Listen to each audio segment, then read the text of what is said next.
Ayun, Assalamualaikum to all my brothers and sisters na natutuwa po ako sa inyong mga messages, lalong-lalo na sa mga kababayan ko dyan sa medyo malalayo sa akin, sa Mindanao, Visayas, yan. Inshallah, magkaroon tayo ng time para magkita-kita po.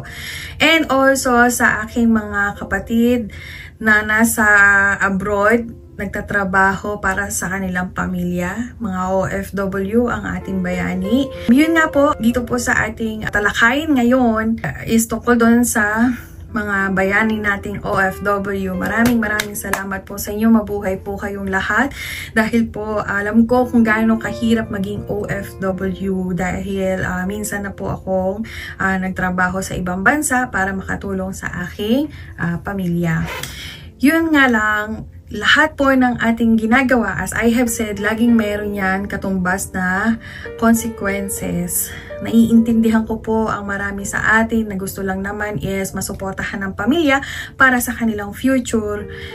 Yun nga lang, kakabit na ng isang OFW is yung 50-50, di po ba? 50-50. 50 dun sa okay, 50 dun sa hindi okay. Bakit po?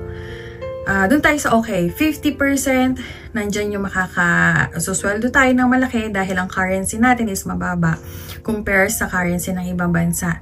Pangalawa po is mas madami po kasi talaga ang hiring sa ibang bansa compare sa atin. Meron namang hiring dito sa atin pero napakataas naman ang standard ng bawat kumpanya. Kaya yung iba, kahit na gusto magtrabaho at may mga potential skills naman sila na po pwedeng ibenta, hindi nila ma-cater kasi nga hindi sila nabibigyan ng chances.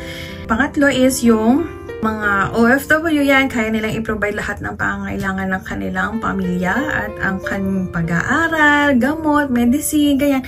And nasa culture na kasi natin yung yung close family ties. Alam mo yun, yung pag nag-asawa ko o nagkaanak ako, hindi lang doon natatapos yun. Meron din tayo kamag-anak na gustong tulungan, 'di ba? Lalo pag nakatira tayo sa biyanan natin, yung biyanan natin kailangan nagbibigay pa rin tayo, or doon naman sa sa mga magulang natin once na magkaroon tayo ng family, syempre ipinakikisama natin tong family, tong mga anak natin. Kaya wala tayong choice kundi syempre tumulong pa rin tayo. Yun.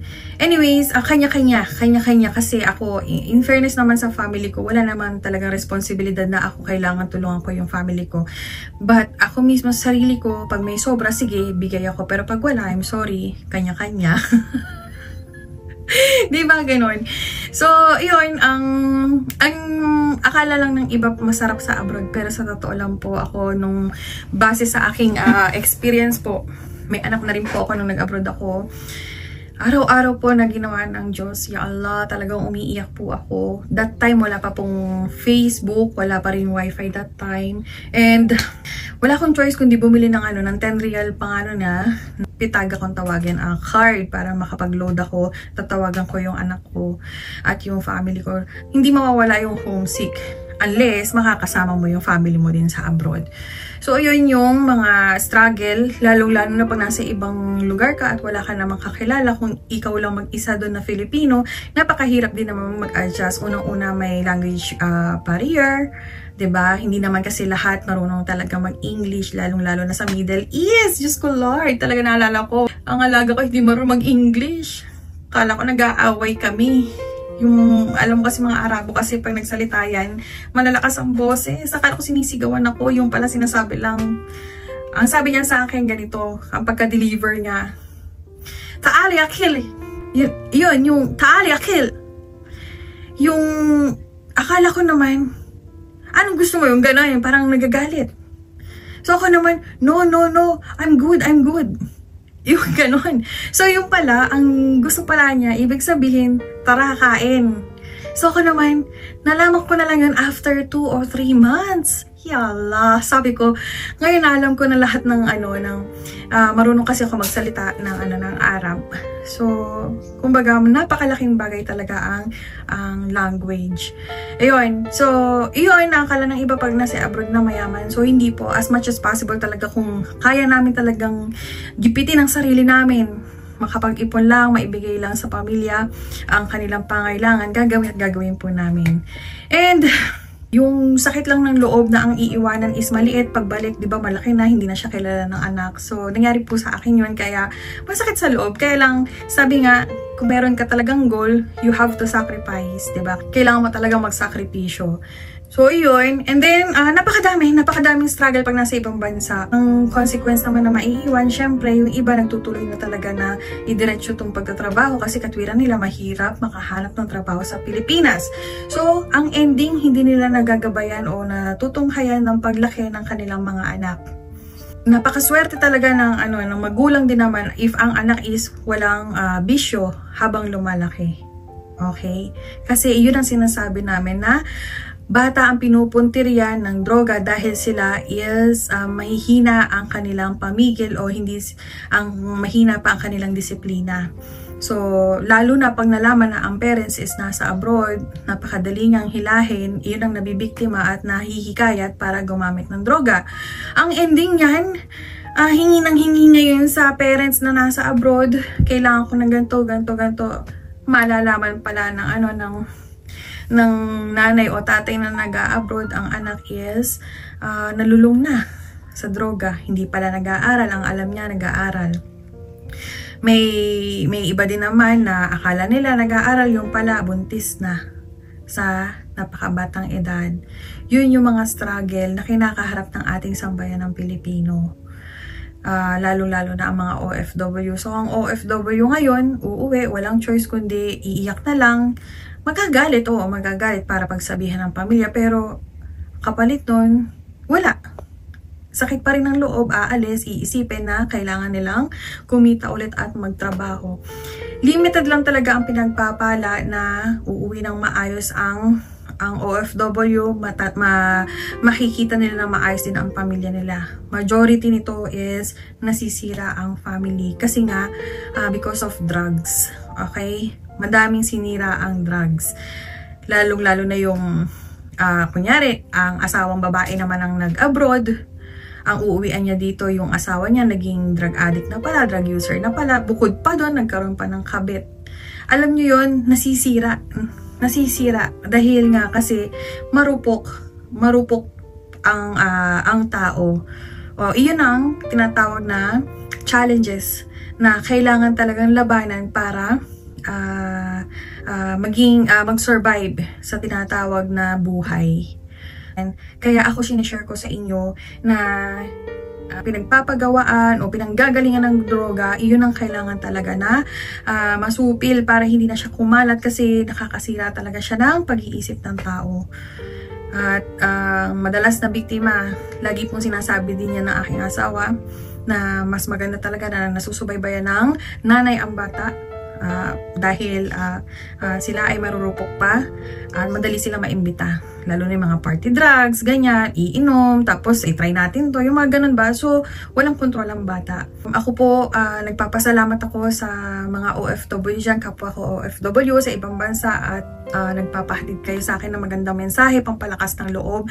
Ako din po mismo is gusto kong iparating sa inyo na mabuhay kayo, kayong mga bayani ng Pilipinas, dahil para sa inyong pamilya kayo ay nagsusumikap. At tatrabaho, kapalit is yung consequence na kahihinatnan ng inyong pamilya. Kaya saludo po ako sa inyo, lalo-lalo na yung mga single parent na mga mothers o kaya single parent na father na walang choice kundi mag-abroad na lang dahil nga pagdating dito sa Pilipinas, kikita ka lang talaga ng maximum 10,000. Hindi kakasya. Hindi po talaga siya kakasya unless gagawa ka ng sideline o may maganda kang posisyon sa isang pinagtatrabahuhan. Ngayon, kung meron po tayong maayos na leader ng ating bansa at ayaw ng korupsyon, matitigil po ang korupsyon, posibilidad po na maiayos din ang ating employment dito sa Pilipinas. Yun po yun. Kung meron po tayong former President Rodrigo Duterte, magiging maayos po ulit ang employment ng lahat dito dahil mababawasan po ulit ang korupsyon. Lalo na ngayon lumabas si PhilHealth, 'di ba? Parang nagugulat nga ako, parang meron akong napanood kakukuha niya pa lang ng number niya na PhilHealth, may utang na siyang ganitong kalaki, 'di ba? Pero kung tutuusin, ang laki-laki ng kinikita ng PhilHealth compare sa dinideclare nila na may mga utang sa kanila dahil hindi nakakapaghulog ng monthly contribution. So, yun yung mga bagay na gusto ko lang i-open up sa inyo para kayo is mabuksan din ang inyong pag-iisip na ako po ay hindi basta-basta lang lilitaw sa harap ng YouTube o ng inyong mga cellphone para lang makichismis o magsabi sa inyo ng mga hindi makatotohanang bagay. Gusto ko pong ipaalam sa inyo na ang puso ko is nasa ating mga mamamayang Pilipino at sambayan ng Pilipino na nagtatrabaho sa ibang bansa. Kung meron lang talaga na maayos dito sa ating bansa na namumuno at ayaw ng korupsyon, ayaw din ng droga, iyan po yung mga main reason kung bakit mahirap ang ating bansa. Sigurado po kung ito ay matutuloy na mapabalik ang ating former president at patuloy na magtibay ang ating vice president. Sigurado po hahabol pa tayo sa mayayamang bansa. Yung mga nasa ibang bansa, mga OFW, hindi na kailangang umalis pa ng bansa para lang makapagtrabaho.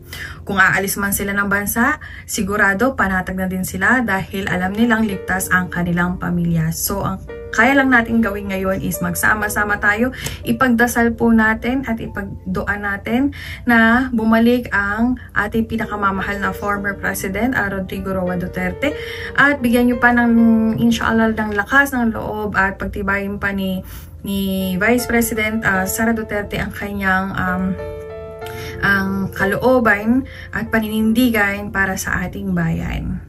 So, yun po. Ako po ay nagpapasalamat po ulit ng madaming sa inyo. Araw-araw po akong nagbabasa ng mga messages. May mga invitation po na hindi ko na po matanggap. At uulitin ko po, itong mga inilalabas ko po nito, isaloobin ko doon sa pamilyang Duterte at para suportahan ang kanilang pamilya. Hindi po ako lumalabas para kalabanin ang ating administrasyon. Okay, hindi po ako nandito para magsimula ng laban o ng tinatawag na aklasan, ganyan. Ala po akong pinapanigan, kundi ang sarili ko pong persepsyon na itong mga taong to is mabubuti at sa tingin ko sila ang makakatulong pa sa atin na umunlad ang ating bansa. Yun lang po, maraming salamat po ulit. Mas salamat.